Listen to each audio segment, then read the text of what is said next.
প্রিয় শিক্ষার্থীরা, আজকের ক্লাসে সবাইকে স্বাগত জানাচ্ছি। তো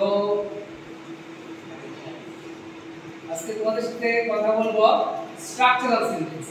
তার আগে একটু জেনে নেই সেন্টেন্স প্রধানত কত প্রকার?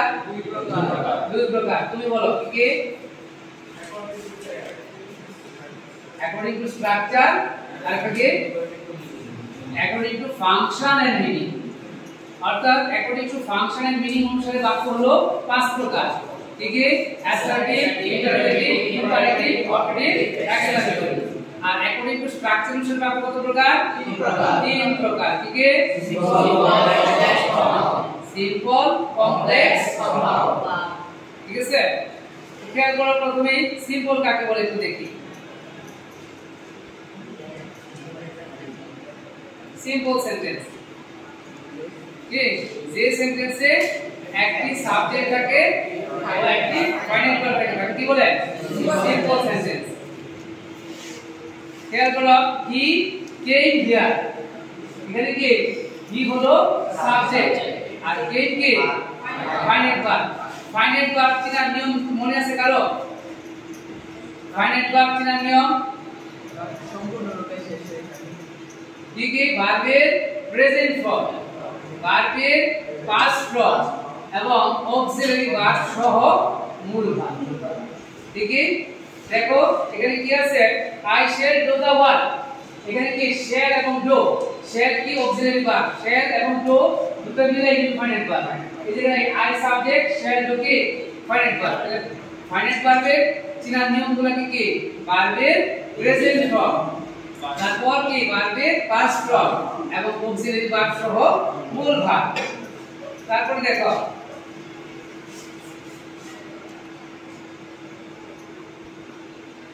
এই যে এখানে আছে যে মূল ভার্বের প্রেজেন্ট ফর্ম এবং মূল ভার্বের সাথে কি?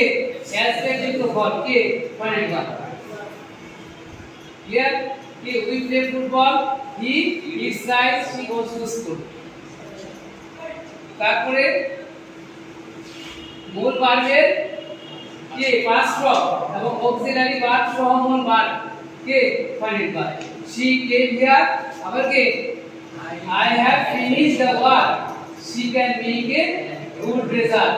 We should do the work. তাহলে এখানে কি হচ্ছে? এই যে এখানে কে কি? Past form. এই যে have finished, have হলো এখানে কি? Auxiliary verb. finished কি? মূল ভার্ব। আবার she can make, can কি? Modal auxiliary verb. can কি ভার্ব? make কি? মূল verb. we should do the work, এখানে কি? should হলো মডাল ভার্ব আর do হলো কি? Main verb.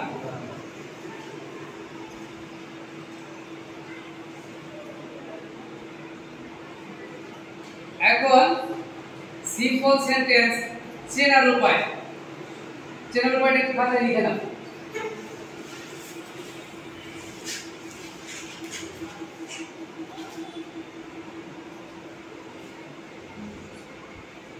সবাই সিম্পল সেন্টেন্স চেনার উপায় লিখে নাও।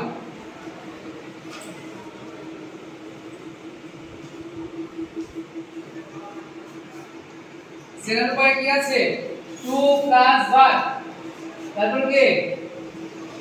2 ডট ডট 2, তারপরে ভার্বিং। ভার্বিং মানে কি? ভার্বের প্রেজেন্ট ফর্মের সাথে ING. Besides plus verb ing, by plus verb ing, in spite of অথবা ডেসপাইট, ভার্ব অথবা নাউন। আবার এদের পরে ইন স্পাইট ডিসপাইটের পরে যদি ভার্ব হয় তার সাথে আইএনজি হবে। In order to plus verb, without plus verb ing. তারপরে কিছু উদাহরণ আছে, উদাহরণগুলো লিখে নাও। ক্লিয়ার?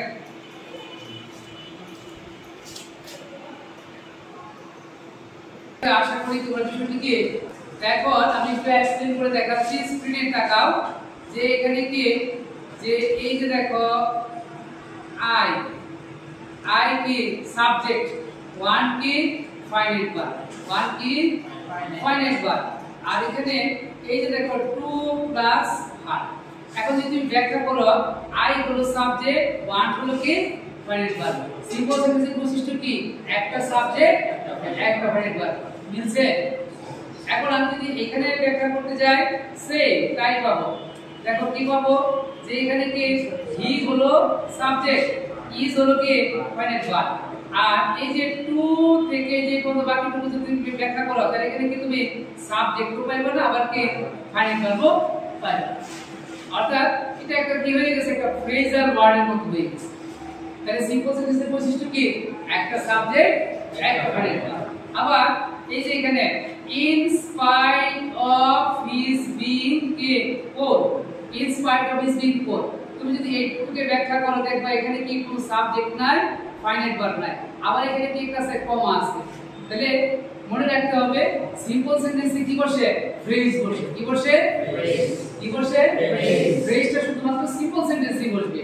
তাহলে এখন এইটুকুকে যদি ব্যাখ্যা করি তাহলে হি হলো কি সাবজেক্ট, ইজ হলো কি ফাইনাইট ভার্ব।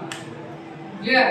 বাক্য কিন্তু অনেক বড় হয়েছে, কিন্তু পুরো বাক্যটা ব্যাখ্যা করলে পাওয়া যাবে কি একটা সাবজেক্ট একটা ফাইনাইট ভার্ব। আর সিম্পল সেন্টেন্সে একটা ক্লজ বসে, সেই ক্লজের নাম কি প্রিন্সিপাল ক্লজ। কি ক্লজ? Principal clause. কি ক্লজ? Principal clause. ক্লজ সাধারণত কয় প্রকার?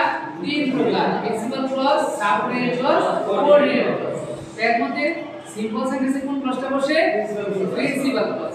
আবার দেখো এই যে উই হলো কি সাবজেক্ট, এই যে রিড ভার্বের প্রেজেন্ট ফর্ম, এটা হলো কি ফাইনাইট ভার্ব। আবার এই যে ইন অর্ডার টু থেকে বাকি অংশ তুমি দেখো এখানে কিন্তু কি নেই, এইটুকু ব্যাখ্যা করলে এখানে কিন্তু সাবজেক্ট নাই, ফাইনাইট ভার্ব। হিসাব দিচ্ছে? আবার দেখো এখানে উইদাউট ওয়ার্কিং হার্ড, ঠিক আছে? এই যে এখানে দেখো কমা আছে, অর্থাৎ এই কমা দিয়ে কি করা হয়েছে, এই বাক্যটাকে মূল বাক্য থেকে বিচ্ছিন্ন করে দেওয়া হয়েছে। ইংরেজি বাক্যে কিন্তু কি কমার বিশাল পাওয়ার, কমা যেখানে থাকবে এর আগে একটু বিচ্ছিন্ন। তাহলে এখানে তাহলে যেহেতু বিচ্ছিন্ন, তাহলে এই উইদাউট ওয়ার্কিং হার্ডটা কি ধরনের অংশ হবে? ফ্রেজ। আবার ফ্রেজ কি একটা পার্টস অফ স্পিচ। ফ্রেজ কি? ফ্রেজ কি? Parts of speech. ফ্রেজ কিন্তু পার্টস অফ স্পিচ। ইংরেজিতে ফ্রেজ আছে 7 প্রকার। এখন দেখি এখানে এই যে হি হলো সাবজেক্ট, আবার কি can not shine in light, এটা হলো কি can not shine. Can not শাইনটা হলো কি আমার এখানে ফাইনাইট ভার্ব। কারণ ক্যান নট, ক্যান হলো মোডাল অক্সিলারি, নেগেটিভের জন্য নট, আর শাইনটা কি মূল। বুঝা গেছে?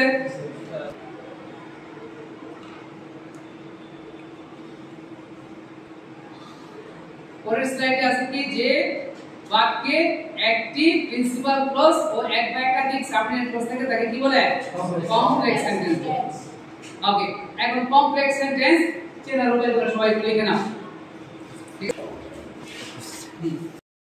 ইন ডিটেইল তাহলে এখানে কি আছে? কমপ্লেক্স সেন্টেন্স কি থাকবে?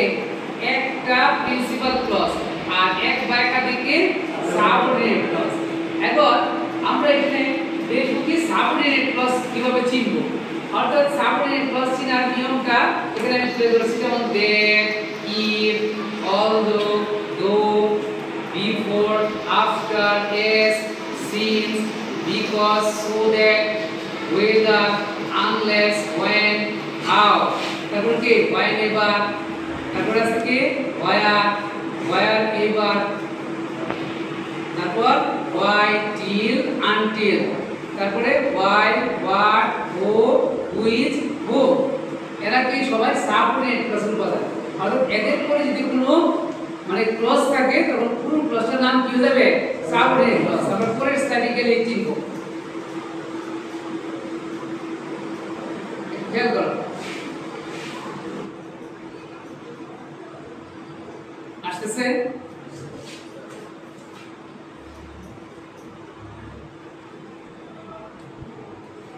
আসছে? ওকে, আমরা এখানে একটু দেখি, তোমাদেরকে সহজ করে দিচ্ছি আমি একটু বোঝানোর ক্ষেত্রে। এই যে দেখো এখানে যে রেড মার্কিং দেওয়া আছে এরা সবাইকে সাবঅর্ডিনেট ক্লজ। দেখো ইফ ইউ কাম, এখানে ইফ থেকে ইউ কাম, অর্থাৎ ইউ কি সাবজেক্ট, কাম হলো কি ফাইনাইট ভার্ব। তাহলে কি ক্লজ মানে কি প্রত্যেকটা ক্লজে কি থাকবে? একটা সাবজেক্ট থাকবে, একটা ফাইনাইট ভার্ব থাকবে। কিন্তু এই যে এখানে এই ইফ যুক্ত হওয়ার কারণে এই ক্লজের নাম কি হয়ে গেছে? এই ক্লজের নাম হয়ে গেছে সাবঅর্ডিনেট ক্লজ। আর এই যে এখানে আই শ্যাল গো, এটা হলো কি প্রিন্সিপাল ক্লজ। আর সাবঅর্ডিনেট ক্লজের কথা যদি বাক্যের প্রথমে থাকে তাহলে বাক্যের মাঝখানে থেকে কি থাকবে? কমা থাকবে। এই যে আবার দেখো although he is poor he is honest, এখানে তুমি যদি although বাদ দাও তাহলে কি he হলো সাবজেক্ট, he হলো ফাইনাইট ভার্ব। কিন্তু এই although থেকে poor পর্যন্ত পুরোটা কি সাবঅর্ডিনেট, আর he is honest কি প্রিন্সিপাল ক্লজ। আবার দেখো he works hard so that, আমরা কিন্তু কি নিয়ম করেছি সো দ্যাট কিন্তু ছিল, সো দ্যাট থেকে বাকি সবটুকুই কি সাবঅর্ডিনেট ক্লজ। আর হি ওয়ার্কস হার্ড কি প্রিন্সিপাল ক্লজ, কি ক্লজ প্রিন্সিপাল ক্লজ। এই যে এখানে রেড মার্কিং করা যেগুলো আছে সবগুলাই কি সবগুলাই হলো সাবঅর্ডিনেট ক্লজ, আর যেগুলো গ্রিন ওগুলো হলো কি প্রিন্সিপাল ক্লজ। ওই যে এই যে দেখো হোয়ার হি লেটস, এই যে হোয়ার থেকে বাকি অংশ we look in, go came here, he was absent, এই যে বিকজ থেকে বাকি সবটুকুই কি subordinate clause. The patient died, he'd died, এই যে বিফোর থেকে, কারণ বিফোর কি সাবঅর্ডিনেট ক্লজের একটি অংশ। আবার এই যে এস হি ইজ ইন্ডাস্ট্রিয়াস, এটাও কি সাবঅর্ডিনেট ক্লজের একটি অংশ। I told him that I was here, তাহলে কি एग्जांपल গুলো তুলে নাও। আরে एग्जांपल গুলো তুলে নাও। এটা করো, এটা হলো কি কম্পাউন্ড সেন্টেন্স, ঠিক আছে? তো কম্পাউন্ড সেন্টেন্সে লক্ষ্য করো কম্পাউন্ড সেন্টেন্স কি, কম্পাউন্ড সেন্টেন্সে কি থাকবে, এখানে একাধিক প্রিন্সিপাল ক্লজ, মানে কি যে বাক্যে প্রিন্সিপাল ক্লজ এক বা একাধিক থাকে কিন্তু কি থাকবে কোঅর্ডিনেট কনজাংশন দ্বারা যুক্ত থাকবে, কি থাকবে কোঅর্ডিনেট কনজাংশন দ্বারা। এখানে তাহলে কোথায় গেল কি কম্পাউন্ড সেন্টেন্সের প্রত্যেকটা ক্লজই কি প্রিন্সিপাল ক্লজ, এখানে কোনো ক্লজের উপর নির্ভর করে না, কিন্তু কি দ্বারা যুক্ত থাকবে কোঅর্ডিনেট। এখন আমরা এখানে দেখি কোঅর্ডিনেট কনজাংশনগুলো, পরিচিত কোঅর্ডিনেট কনজাংশনগুলো কি কি আছে, and, but, or, however, moreover, so, thus, therefore, তারপরে কি otherwise ইত্যাদি। যেমন do or die, এখানে দেখো or, she is poor but কি honest। খেয়াল রাখতে হবে কম্পাউন্ড সেন্টেন্সের কি বৈশিষ্ট্য হলো কি যদি দুই পাশের সাবজেক্ট এবং ভার্ব এক হয়, বিশেষ করে যদি বিভাগ হয় বা মূল ভার্ব, সেক্ষেত্রে কি দ্বিতীয় সাবজেক্ট এবং দ্বিতীয় ভার্ব কিন্তু বাদ যাবে। এখানে she is poor but honest মানে কি এখানে কিন্তু হওয়ার কথা ছিল কি তোমার যে এখানেও এই যে এখানেও এই she আর is আবার ব্যবহৃত হওয়ার কথা ছিল, কিন্তু দুই পাশে কিন্তু সাবজেক্ট আবার এক হবে, সেহেতু কিন্তু কি কম্পাউন্ড সেন্টেন্সের নিয়ম অনুসারে দ্বিতীয় অংশ কি আর বসে নাই, যার কারণে এখানে সরাসরি কি but honest লেখা আছে, কিন্তু হবে কি she is poor but she is honest। এবং দেখো he came here and, আবার কি এখানে সাবজেক্ট কিন্তু একই, যে he did the work successfully but পরে কি ফেয়ার ইন এট লাস্ট, এখানে কিন্তু কি শুধু সাবজেক্টটা মিস গেছে, কি মিস গেছে, কারণ এখানে যে সাবজেক্টটা প্রত্যেকটা জায়গায় সাবজেক্ট কি হওয়ার কথা ছিল হি, মানে he came to Dhaka and he did the work successfully but he fail in at last. কেন কেন এখানে ওমিট করা হয়েছে, ওই কম্পাউন্ড সেন্টেন্সে যে সব ক্লজের সাবজেক্ট যদি এক হয় সেই ক্ষেত্রে প্রথম ক্লজ ব্যতীত বাকি ক্লজগুলোতে কি সাবজেক্ট না বসাইতে হবে। তো তোমরা একটু তুলে নাও, সিম্পল বা সিম্পল থেকে কমপ্লেক্সের জন্য এই অংশটা খুবই দরকার।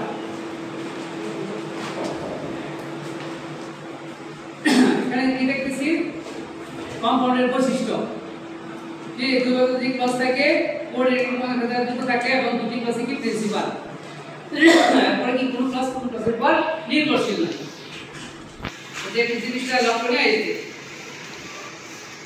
সবাই একটু তুলে নাও, সাবজেক্টিভ কেস এবং পজিটিভ কেসের চার্ট দেখতে লাগবে, কারণ কমপ্লেক্স থেকে যখন আমি সিম্পল করব তখন সাবজেক্টটা যদি আমার কে সাবজেক্ট যদি থাকে আই, সেটা হয়ে যাবে কি এখানে মাই, আবার সিম্পল থেকে কমপ্লেক্স করার সময় মাই হয়ে যাবে কি আই, উই হয়ে যাবে আওয়ার, আবার সিম্পল থেকে কমপ্লেক্স করলে কি আওয়ার হয়ে যাবে উই, ইউ থেকে ইওর, ইওর থেকে কি ইউ, হি থেকে হিজ, হিজ থেকে কি হি।